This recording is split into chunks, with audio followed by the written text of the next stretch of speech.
first thing, and he has to log off and come back in. Oh, hey, folks. Thanks for tuning in to Vamp Podcast. This is your host, Mike Lafferty. And today we are talking to Len. Pronounce your last name for me, please. Pimentel. Pimentel. And Sean Patrick Fannin, the creative team behind Prowlers and Paragons. How are you guys doing today? It's been a day. we had a bit of excitement. Dogs doing Mortal Kombat outside. One of them is wearing a very heroic cone on his head. Sad to say, but other than that, we're hanging in there. All right. Well, sorry about the dog issues, but I think a dog owner myself, I can certainly understand it. So I feel for you. Len, you on the East Coast, sir? Yes. Yep. I'm here in Miami, and luckily not currently experiencing any dog or cat issues. So I'll put that as a check in the win column for right now. Nice. And our faithful co-host, Jacob Blackman, is here as well. How you doing, Jacob? Hopefully not with squirrel voice. You have a normal human voice again. Excellent. Nice. Well, hey, so we had some requests from viewers to have you guys come on and talk about Prowlers and Paragons, the Ultimate Edition, which, if I understand correctly, the Ultimate Edition's come out in the relatively recent past? Yep. Right. Okay, well, tell us about it. How is there's 1,000,001 superhero RPGs. Give me the elevator pitch for yours. I gotta say, this is an amazing cover you have, by the way. Thank you. The artist did just a bang up job of it. And Sean, you want to go first on this one, and I'll do cleanup.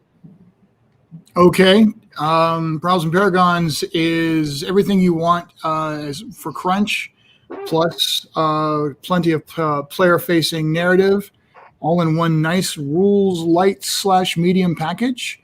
It kind of takes the best of all the design work that's been done over the last couple of decades and pulls it together in a really brilliant package. The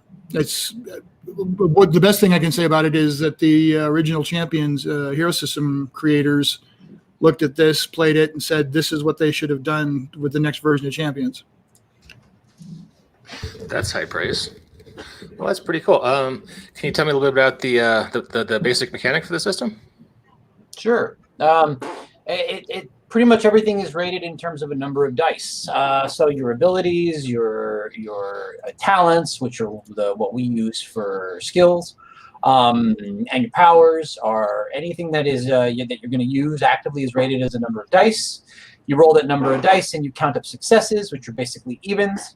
And then there's a little wrinkle there with 6 counts as 2 successes, which brings a swinginess to the math of the dice, because you can have a whole lot of 6s get rolled, and you can roll a stunning number of successes, or whatever is opposing you can roll a whole bunch of 6s, and what should have been easy turns out to not go your way. So there is a kind of comic book swinginess built into the mechanics.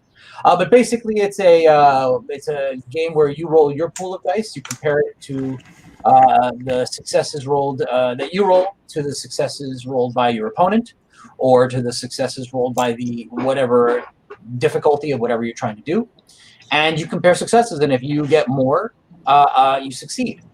And there's 2 kinds of resolution. There's non-combat and combat. Non-combat is a little bit more narrative. Combat is a little bit crunchy. In non-combat, the resolution determines who gets to narrate the outcome. Pretty common mechanic nowadays. Although for people who are not quite as comfortable with that sort of narrating of outcomes and narrative control, vying for narrative control, there is an option where you can just have levels of success, where you have either a catastrophic failure, a regular success, or a spectacular success. If you're more comfortable playing that way, you can. The system allows for it. In combat, we wanted to be a little bit crunchier. So there, every success either inflicts a point of damage, or if it's a power or an effect that does something other than damage, like Spider Guy's webbing, every 2 successes basically hits you with a one page or one turn worth of duration. And that's how we balance the damaging effects versus the crowd control effects. One of the things that has been a huge success with this, by the way, this is one of the things that just about every game master, now I say just about, I mean literally every game master I have heard of who's run this game has praised this, and all the players have really fallen in love with it, has been that it just, you get the spectacular breadth of any possible effect, which is what you need in a superhero game, but you're not struggling with 12 or 100 different mechanics to represent all of those different results. You have a core essential mechanic that then is easily translatable across all of those different effects. So whether you're turning someone into a frog, webbing them up against a wall, stunning them, mind controlling them, banishing them to another dimension, you're using that special effect mechanic of every net to successes will affect them for a page, up to a certain point where then it just becomes is for the rest of the thing, and then it becomes a matter of how it's described and what its effects are, but the essential effect is the same. So everything moves just so much faster that way. There's not this I have to go back and look in the book to know exactly what the specific weird mechanics of this strange power is, because if I banished him to Venus or I threw a stun grenade at him, it's essentially going to be the same resolution. I roll my dice, he rolls his dice. If I got net successes, I had an effect against him, but if he got better successes, he got out of it somehow. And that just keeps the game going. And Len says that mechanics, the combat mechanics are the crunchy and the non-combat mechanics are the narrative, but a lot of people go ahead and use those narrative options as part of the combat too. If you get a certain number of successes, you get to describe the scene as well. It is a way that a lot of people like to play it. So, you're opening up my adventure. Oh yeah. I was going through. It looks pretty cool there, Sean. Can you tell us about it? Thank you very much. This is called Crisis Control. It is an introduction to the Modern Gods setting, which is one of the many, many settings intended for what we call the Omniverse. One of the things I'm really excited about with the release of Prowlers and Paragons is introducing something that I've been chasing after for decades now, which is to present the idea of an ultimate cross universes shared idea, shared story idea, where you have all these different settings and all these different story places, and you can have characters potentially interacting across all these different realms in one grand meta setting. And Modern Gods, of course, is a setting that I've been working on for quite some time now. It's kind of my love letter to the 4th edition Champions era. There's a lot of recognizable characters who, if you kind of look at them, they're like, oh, wait a minute, that I know who that is. And you're going to find a lot of those kinds of characters as my homages to those characters from the 4th edition Champions days. But there's a lot more going on there as well. It's a very internally consistent universe. This adventure is a multi-part epic dealing with 3 different teams of villains. And it starts out with a battle in the north end of Scotland, and you end up trying to save Ho Chi Minh City in Vietnam. And you've got the guy in the very, very far back with the crazy-looking screwdriver. Mm-hmm. If anybody remembers a book called High Tech Enemies, they're going to know who that is.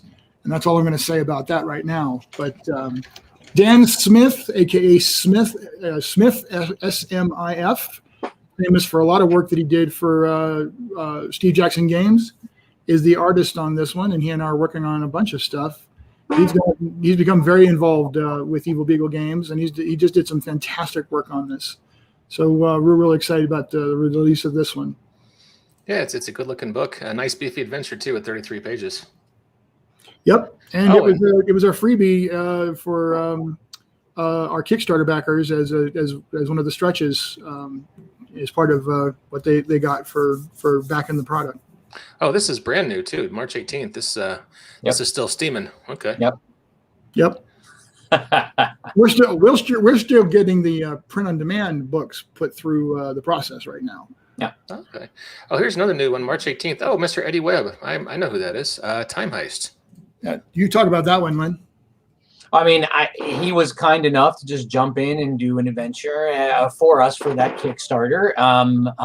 I am not going to say a word about the adventure itself, other than it's an Eddie Webb adventure, and that's all anyone needs to know to understand that you want to play it. So he was very, very kind to do this for us, and he leverages some of the characters that are in the core books. We don't have in the core books, while I'm going to say this the right way, there is definitely a setting in the core books, but it is an implied setting. I personally am more a fan of the implied setting than of the imposed setting. And so when you look at the characters, the core game book is unusual in that you've got something in the area of, I think it's 38 fully fleshed out characters in the book. Half of them heroes and half of them villains. And when I say fully fleshed out, I mean you've got their personalities, you've got connections, you've got backstories, etc. And so while we, again, don't impose a setting, it's sort of difficult to dodge a setting when you're speccing out 38 characters. And then there's a bunch more coming out in the villains book. So, and Eddie was kind enough to use the characters from our setting and use them as they were intended to be used. Like, he did a great job of getting them, of having them work the way they should. So it was exciting to see.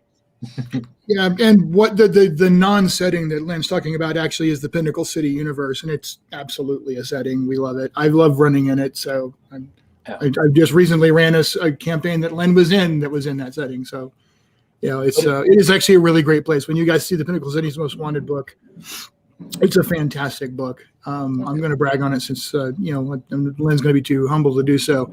It's some brilliant writing. I got to say, my getting to work with Len has been the highlight of my career, beyond question. He's a brilliant designer. He's a brilliant writer, and me getting to just kind of tag along and be his sidekick has been a real boon, not just for me but for Evil Beagle Games. It's really kind of upped our whole profile as a company. We're doing so much more awesome stuff because of the stuff that he's brought to us. So this has been a lot of fun. Well, congrats. That's a silver That's a silver seller. You don't get many of those on Drive-Thru RPG. So congrats on that. Thank you. I think Sean is way too humble. The game is significantly better than it would have been before he came along and tore the thing apart and put it back together, and we argued and yelled about what works and what doesn't, and his ability to play test and tear things apart and just tell me that something's too complicated and everything else was necessary to make the game as playable as it is. So very kind of you, Sean, but it has definitely been a joint effort. So, well, I certainly could say that writing to the player experience, I've got having had experience with that on the Champions end of things and some other stuff. I was glad to bring that to it. It was a hell of a collaboration. He says yelling about it, but it was weird how we would go, well, I don't know. And then it'd be like, okay, that makes perfect sense. And so everything just came together really, really easily and really well. And we've had an amazing group of playtesters across the United States who have been involved in this. Our community is amazing. It's I did a lot of work with Established Worlds for a long time, and they're famous for having a really fantastic gamer community. I would put our Prowlers and Paragons fan base up against that group in any day of the week. They are incredibly kind. Of course, there's a lot of crossover people in both groups, but they're kind and welcoming and fun and enthusiastic. We've got a Discord server that's just hopping. We've got a Facebook group that's hopping, and there's a lot of fun stuff going on. And it's just exciting to see this thing grow leaps and bounds every day. We have a truckload of very positive people on the internet. I'm just stunned. So You don't often find that on the internet, so that's a good thing. And speaking of positive people, Ron Fraser, thanks for commenting, buddy. Always nice to see you there. And he's a big fan of your game too. Yes, he is. yes. So speaking of big fans of your game, Jacob tells me he's doing some work for you guys. Indeed.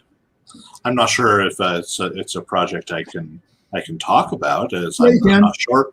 Okay. Yeah, but- Yeah, I was hired a couple of months ago through some of the other writers to work on a project for Prowlers and Paragons called Blood and Justice, which is going to be an adventure setting that is a little more Iron Age, a little more like the days of seeing people with superheroes with both powers and pistols and guns. So that sort of thing. We actually just posted an announcement about this on Facebook. So yeah, we've let that cat right out of the bag. All right. And the Kickstarter actually is scheduled for the first part of May. We're still nailing down the exacts, but we are scrambling to get all those pieces put together. Done by Bill Evil Bunny Keys. Mm-hmm. And it's very much an Iron Age alternate universe version of New Orleans called Nocturne. And yes, it's definitely meant to evoke the belts and pouches and knives and guns and all of that happy stuff from the days of that. But it's got a Bill Keys tweak to it.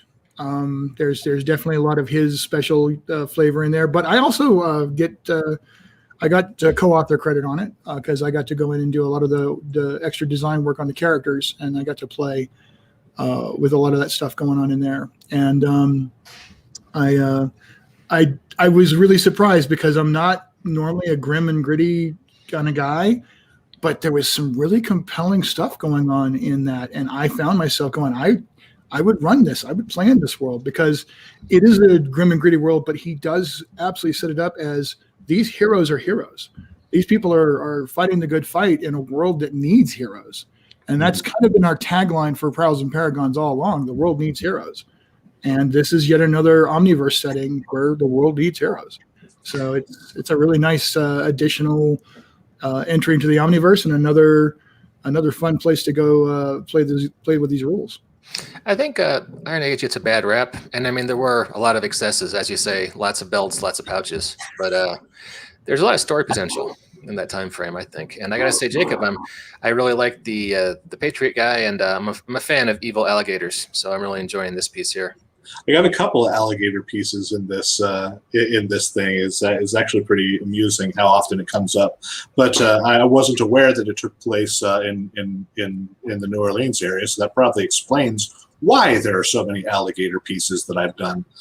But yeah, I've as of today, I've finished like 24 pieces of art for this project. It's been pretty neat. The characters are really interesting, and I think I've seen a couple other artists recently posting about working on this project, and the work they're doing is just beautiful.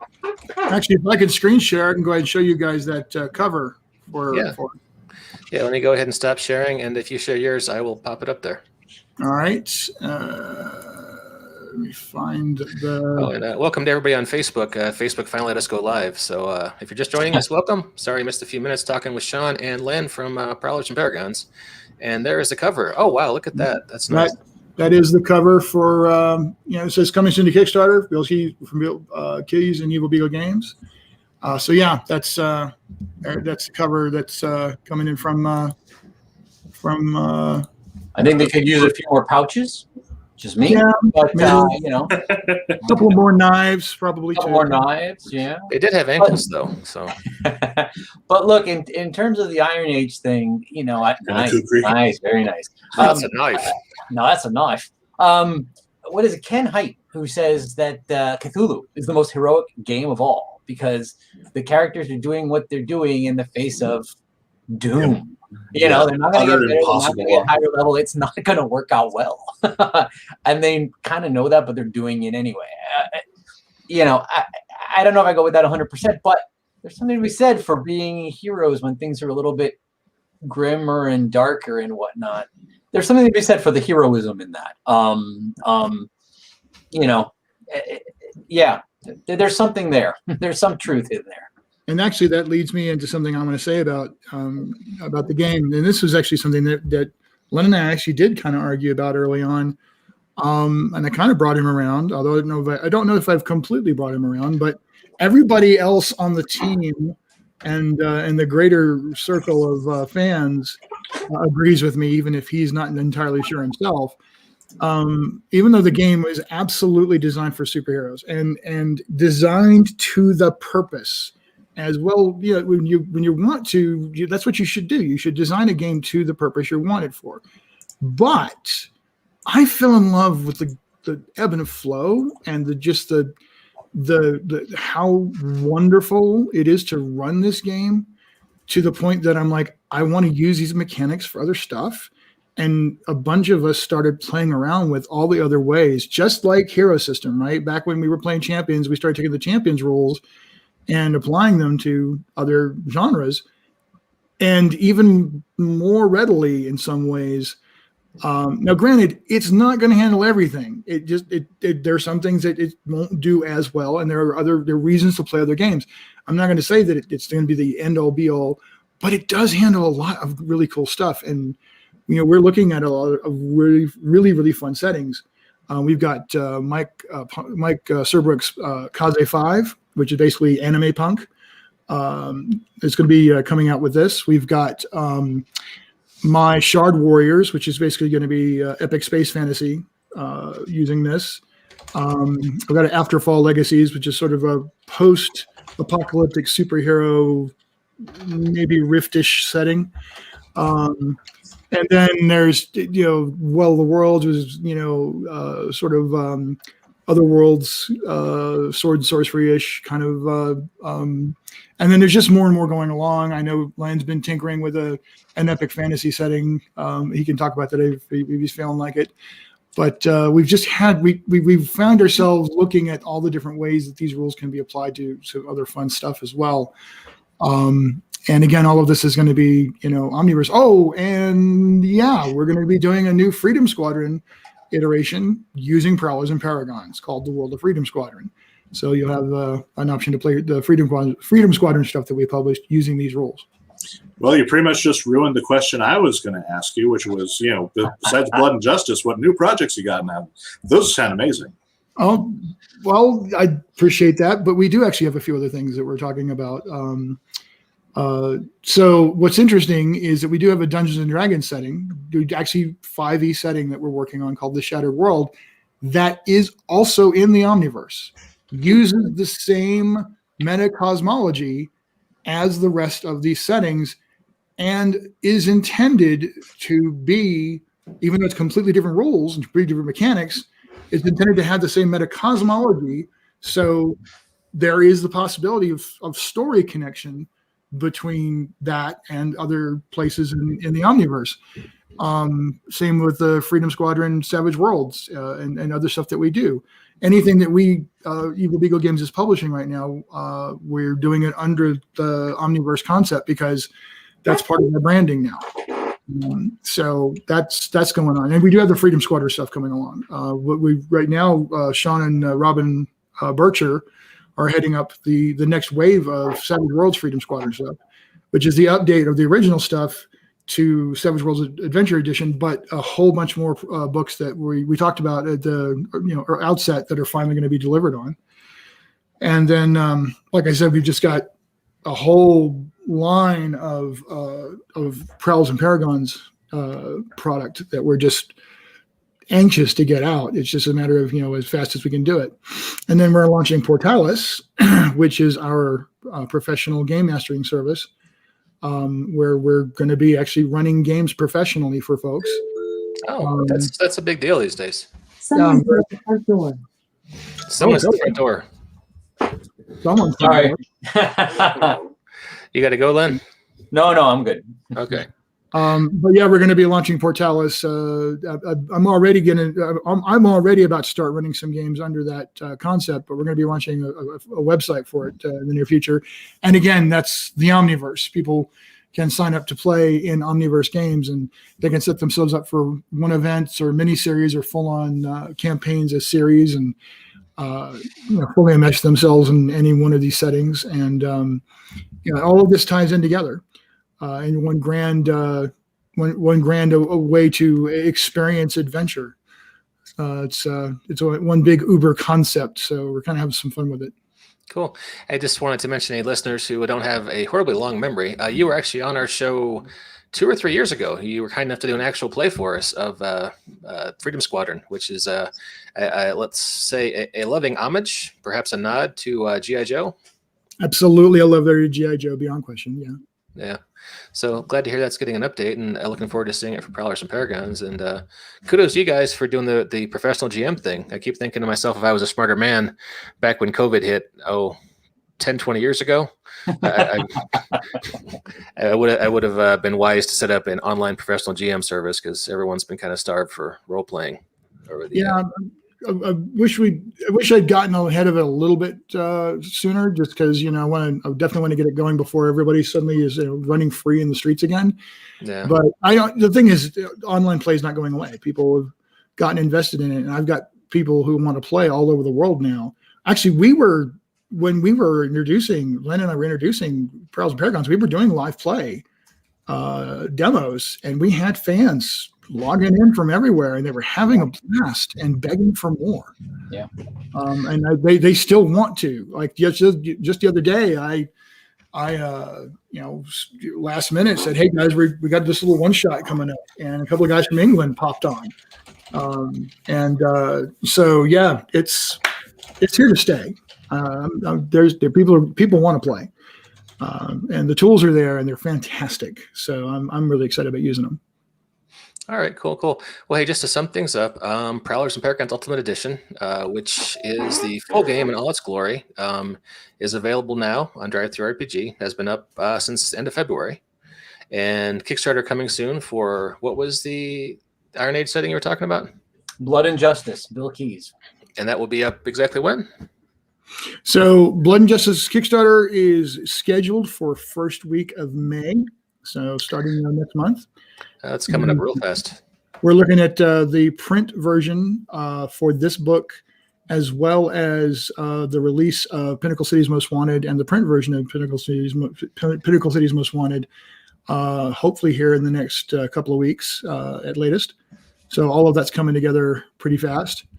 Plus, we got the 2 adventures up, and they're Time Heist and Crisis Control, and so yeah. And then there's, like I said, Blood and Justice coming up, and then I think Modern Gods is scheduled in there next, but I couldn't swear to that. We'll have to keep you guys in suspense. All right. So bottom line is, if you're curious about Powers and Paragons, there hasn't been a better time to check it out. Lots of material, 2 different books. You can just dip your toe in the pond with the basic rules for $10, or the whole big beautiful tome has just come out in the last couple months. So this is time to check it out. So Jacob, before we wrap up, you have any follow-up questions, sir? No, I think I'm good. All right, cool. Len, Sean, closing thoughts? Thank you so much for having us on. I definitely appreciate it. And if anyone's interested, I'd highly recommend they check out the Quick Start, which I think is still available on DriveThruRPG, or frankly, just check out the preview. I hate short previews, and so our preview on DriveThruRPG is about 50, 60 pages. That should really tell you all you need to know. And I shouldn't say this, but the fact is, if you read the first 4 or 5 pages of the game, you can really play the game with those 4 or 5 pages. So check it out. And there's a video linked right there on the sale page where there's an actual play that we shot that gives you a really good sense of the game too. Oh, cool. Oh yeah, it's right. There it is. PNPEU, right? Oh, sweet. That's a handy feature. You can embed videos in the product pages like that. So, all right, cool. Well, hey, Sean, Len, pleasure talking to you, fellas. And to everyone out there, internet, appreciate you checking us out. And we will catch you next time on the Banff Podcast.